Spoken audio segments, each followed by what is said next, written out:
6 महीनों पहले तक जिस देश के नेता एक दूसरे का चेहरा तक नहीं देखना चाहते थे, दोनों देश एक दूसरे के खिलाफ मरने मारने तक को तैयार थे। दोनों में दुश्मनी अल्ट्रा लेवल तक जा पहुंची थी, यहाँ तक कि अपने बॉर्डर पर सैनिकों और हथियारों की बड़े लेवल पर तैनाती तक कर रहे थे। उसी से जुड़ी एक खबर आई है और ये दी किसने है, तो वह है इनमें से एक का पुराना तो दूसरे का ताजा ताजा बने दुश्मन की तरफ से। दरअसल ब्लूमबर्ग जो अमेरिकी मीडिया है, उसने न्यूज दी है कि भारत ने चीन को डीजल एक्सपोर्ट करना शुरू कर दिया है। लो सल्फर डीजल, जो कि एक बहुत ही खास तरह का डीजल होता है जो भारत में ही सबसे ज्यादा रिफाइन किया जाता है और भारत इसी रिफाइन किए गए लो सल्फर डीजल को इस समय बड़े लेवल पर चीन को एक्सपोर्ट कर रहा है। और सबसे महत्वपूर्ण बात की ये एक्सपोर्ट भारत की नायरा कंपनी कर रही है और चीन भी इसी कंपनी से इसे खरीद रहा है। और क्यों, तो दरअसल अमेरिका ने इसी कंपनी को कुछ ही दिनों पहले अपनी सैंक्शन लिस्ट में डाल दिया था।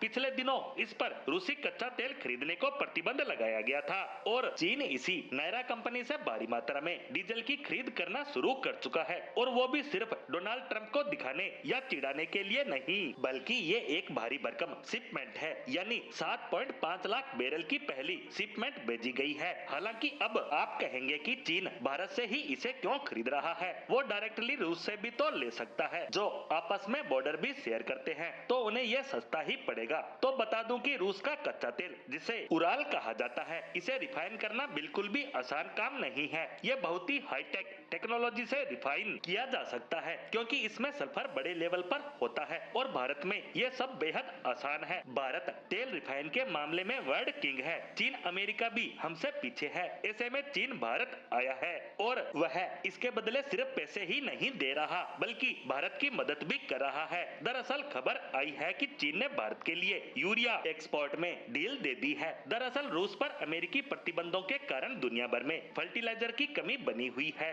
और चीन भी इसका बड़ा सप्लायर है। ऐसे में वह अपनी जरूरत को पूरा करने के साथ साथ भारत को भी इसे दे रहा है, यानी दोनों ही देश एक दूसरे की सहायता कर रहे हैं, जो आगे और ऊंचाइयों पर जाती नजर आएगी। हालांकि आप हैरान मत होइए कि दोनों ही देश इतने करीब कैसे आ सकते हैं। तो बता दूं कि अमेरिका ने भारत को जिस तरह धोखा दिया, वैसे ही पाकिस्तान भी चीन के साथ कर रहा है। इसीलिए ये दोनों अमेरिका और पाकिस्तान को सबक सिखाने साथ आ रहे हैं। और अभी तो भारतीय पीएम का चीन का दौरा होना बाकी है, उसके बाद क्या क्या बड़े धमाके होते हैं, ये सोचकर अमेरिका और पाकिस्तान अभी से परेशान हो रहे होंगे, क्योंकि अमेरिका और यूरोप को ये गलतफहमी हो गई थी कि पिछले 4-5 सालों में भारत हम पर पूरी तरह से डिपेंड हो चुका है, क्योंकि एक तरफ तो उसका चीन के साथ विवाद चल रहा है और दूसरा उसके रूस के साथ वैसे संबंध नहीं रहे जैसे पहले हुआ करते थे। ऐसे में वह कुछ नहीं बोलेगा, लेकिन भारत ने जिस तरह इन सब हालातों को मैनेज किया है, इसे देखकर सब हैरान है और डोनाल्ड ट्रंप तो बिलबिला रहे हैं, अपना चेहरा नोच रहे हैं कि मैंने